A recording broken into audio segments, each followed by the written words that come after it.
Hey guys, welcome back. This is Tarun again, back with another fitness video for you folks.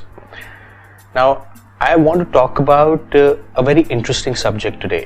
Something that which everybody wants to know, everybody wants to try out, and everybody wants to try out different products. The product that I will be talking about, or the kind of ingredient I will be talking about. I'm talking about, or I will be talking about, pre-workouts. Should you be taking pre-workouts? Are there any side effects of pre-workouts? Or do pre-work? Man, it's a tongue twister, isn't it? Do pre-workouts really work, or are they just one of those marketing gimmicks? And I will be sharing my experience with you. When I kind of shared my when I tried out few pre-workouts that were available in the market, and they're still actually out there, and so pretty much around that. So let's go. So let's understand what pre-workouts are first, and I don't know if you're using them or not, but I'll tell you what they are.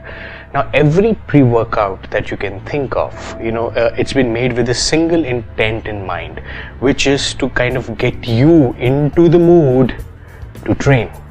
Now, there are days when you don't want to train. There are days, when you're feeling tired. There are days, when you don't want to work out at all. So, and I've seen a lot of guys in the gym. They come in, they come with like a Hyper FX or some kind of a pre-workout, C4 and shit like that, and they just put a scoop of it and boom, they start training. And when I ask them what exactly, they said, hey, it's a pre-workout, man, it just gets me into the zone. So yes, so they do get you into the zone. That's the intent of taking a pre-workout. Now, what exactly would a pre-workout would typically have? Now, I'm not going to talk about the specifics because every pre-workout would have a unique blend of its own. I'm going to be giving you a top-down view that every pre-workout may or may not have, but these are the essentials. So one key component or one key ingredient of every pre-workout will be caffeine, because caffeine is a stimulant, and you know what stimulant does. Stimulant would want to work out. Stimulant will help you concentrate. It's like when you wake up in the morning, the first thing you crave for is a stimulant, which is a caffeine or your tea, whatever. So it's a stimulant. So pre-workout is stimulant-based product. So it will have caffeine in it, which will get you into the zone. Then it will also have some vasodilators. Some pre-workouts will have NOs, nitric oxide. I've talked about nitric oxide in my previous videos, which will help you supply blood flow to the working muscle more efficiently, so that you get that pump when you're training a particular muscle group. 3, it will also have about 2-3 odd grams of creatine. Now, creatine will add strength to your workouts. Now, if you were to put all these 3 things together, you have a unique combination of a pre-workout. Now, this forms a base of a pre-workout. Now, companies can dabble with their own unique proprietary blends around it, and they can choose whichever one they want to use. Now, should you be using pre-workouts, or have you been using pre-workouts? So, if you one of those guys who are not self-motivated, motivated in a way that, because hey, for how many, you can't be motivated all through the week, or you can't be motivated all through the month. You need that extra zeal. So pre-workouts can come in handy. But the only problem with pre-workouts, guys, is that they can get a little addictive. You'll be surprised that caffeine is more addictive than actually nicotine. Research has proved it. You can Google it. You can figure it out. And that's what makes us want to try out different pre-workouts. That's why I've spoken to a lot of guys, I've spoken to a lot of fitness athletes, I've spoken to a lot of bodybuilders. When they get into the habit of taking pre-workouts, it's very difficult for them to let go of those pre-workouts, because you're in a habit that, let's say, for example, you had a very rough day, long day, and you hit the gym. Now you're actually relying on a pre-workout to do the trick for you, which is actually a good thing and a bad thing. So it may work for some people, it may not work for some, but again, you need to think about it, that do you really want to be addicted to it? Do you really want to be dependent? When I say addicted, it's not a bad addiction, but it's not a good addiction either. So the pros and cons of side effects could vary from person to person and product to product. Now that's more on the addictive side of it. Now, what are the results of a pre-workout? Do they actually work? Pre-workouts are not supposed to give you like a miraculous body or anything. Actually, none of the supplements can actually do that.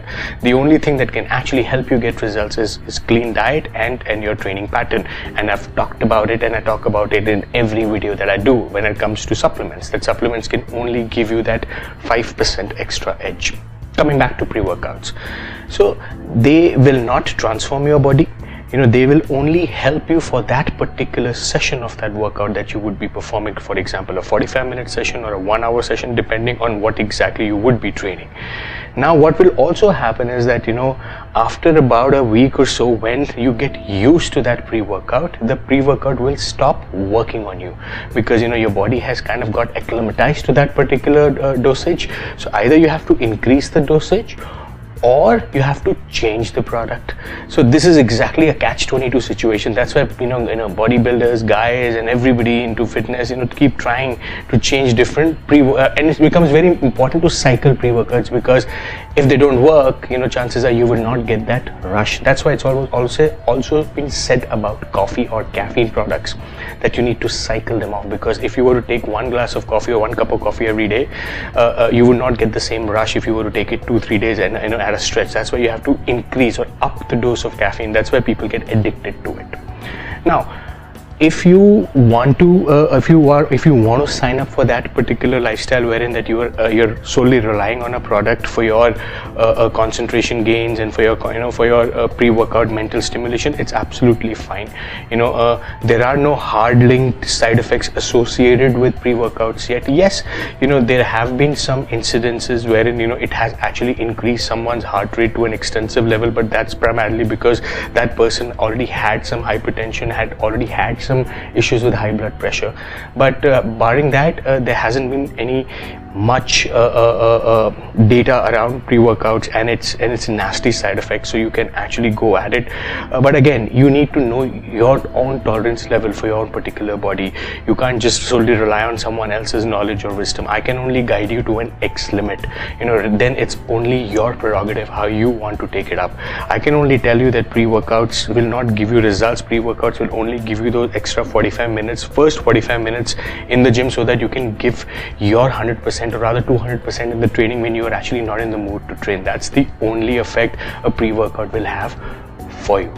And usually a cost of a pre-workout would range somewhere between rupees 1800 to it could go up to about 4000 rupees also, depending on whichever a pre-workout you're taking. And most of these pre-workouts these days also have a unique blend of a burner, which makes it a very unique combination for you to kind of help you with better with concentration, because they add more caffeine in it. And whenever you have caffeine, it works as a stimulant, and stimulant can obviously be used as a fat burner too.